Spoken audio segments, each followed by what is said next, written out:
As we continue our study of the Gospel according to John, we still have some work to do in John chapter 3 from verse 1 to 7.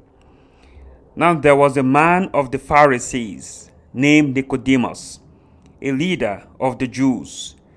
He came to Jesus at night and said, "Rabbi, we know that you are a teacher who has come from God. For no one could perform the signs you are doing if God were not with him." Jesus replied, "Truly, truly, I tell you, no one can see the kingdom of God unless he is born again." "How can a man be born when he is old?" Nicodemus asked. "Can he enter his mother's womb a second time to be born?" Jesus answered, "Truly, truly, I tell you, no one can enter the kingdom of God unless he is born of water and the Spirit. Flesh is born of flesh, but Spirit is born of the Spirit. Do not be amazed that I said you must be born again."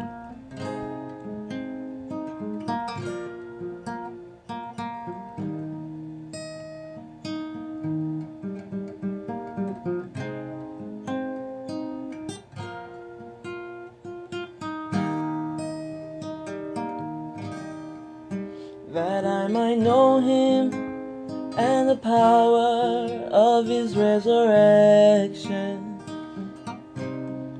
and the fellowship of his suffering, that I might attain unto the resurrection of the dead, that I might apprehend that which I've been apprehended for. The terms water and spirit are linked to express the pouring out of God's Spirit on believers in the end times. It signifies the new life that flows from the arrival of the Messiah. In Isaiah chapter 44 from verse 1 to 3, "But now listen, O Jacob, my servant, Israel, whom I have chosen. This is the word of the Lord, your Maker, who formed you from the womb, and who will help you. Do not be afraid, O Jacob, my servant, Jeshurun," also meaning the upright one, whom I have chosen. "For I will pour water on the thirsty land, and currents on the dry ground. I will pour out my Spirit on your descendants and my blessing on your offspring." Water in Isaiah is the common metaphor for divine grace. We see more of this pattern of Old Testament prophecies pointing to the days of the Messiah in Zechariah chapter 12 from verse 10. "Then I will pour out on the house of David and on the residents of Jerusalem a spirit of grace and prayer, and they will look on me, the one they have pierced. They will mourn for him as one mourns an only child, and weep bitterly for him as one grieves a firstborn son." When the Lord says, "I will pour," this indicates an abundance in the release of the Spirit of God upon his people, Jeshurun, the upright ones. This Spirit produces a heart of repentance, without which we cannot see or enter the kingdom of God. Zechariah says it is a spirit of grace and prayer. We see another pointer to the release of God's Spirit when the Messiah comes. In Joel chapter 2 verse 28, "And afterward I will pour out my Spirit on all people. Your sons and daughters will prophesy. Your old men will dream dreams. Your young men will see visions." Also in Joel chapter 3 verse 18, And in that day the mountains will drip with sweet wine, and the hills will flow with milk. All the streams of Judah will run with water, and a spring will flow from the house of the Lord to water the valley of Achaeas. When the Messiah comes, afterward, God's Spirit will be poured out like water on all people.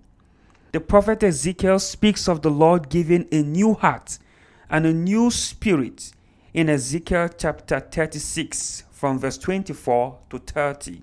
For I will take you from among the nations and gather you out of all the countries, and I will bring you back into your land. I will also sprinkle clean water on you, and you will be clean.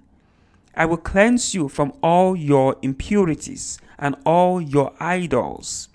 I will give you a new heart and put a new spirit within you.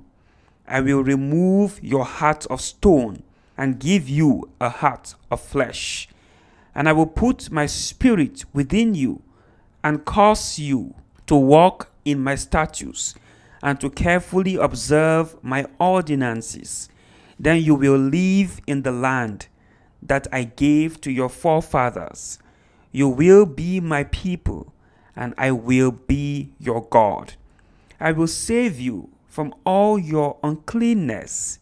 I will summon the grain and make it plentiful, and I will not bring famine upon you. I will also make the fruits of the trees and the crops of the field plentiful, so that you will no longer bear reproach among the nations on account of famine. This new heart and a new spirit is given to us by Jesus, the Messiah. It is through him that this blessing of everlasting redemption flows. It is through Jesus Christ that we are born into the spirit of grace, born of water and the Spirit. It is poured out as flowing blessings in and through Jesus. So the Lord says, and I will put my spirit within you and cause you to walk in my statutes and to carefully observe my ordinances. I will give you a new heart and put a new spirit, and I will remove your heart of stone and give you a heart of flesh. It is only by the sovereign action of God, the Holy Spirit, that can regenerate us and give us a disposition and an inclination to seek after God, so that we can be delivered and purged from our sins. So the Lord says, I will also make the fruit of the trees and the crops of the field plentiful. You will no longer bear reproach on account of famine. This is the blessing of God in Jesus Christ. This is why we sing, Praise be the Lord, from whom all blessings flow. Praise him forevermore. That I might know him and the power of his resurrection, and the fellowship of his suffering, being conformed unto his death, that I might apprehend that which I've been apprehended for, that I might apprehend that which I've been apprehended for, being conformed unto his death,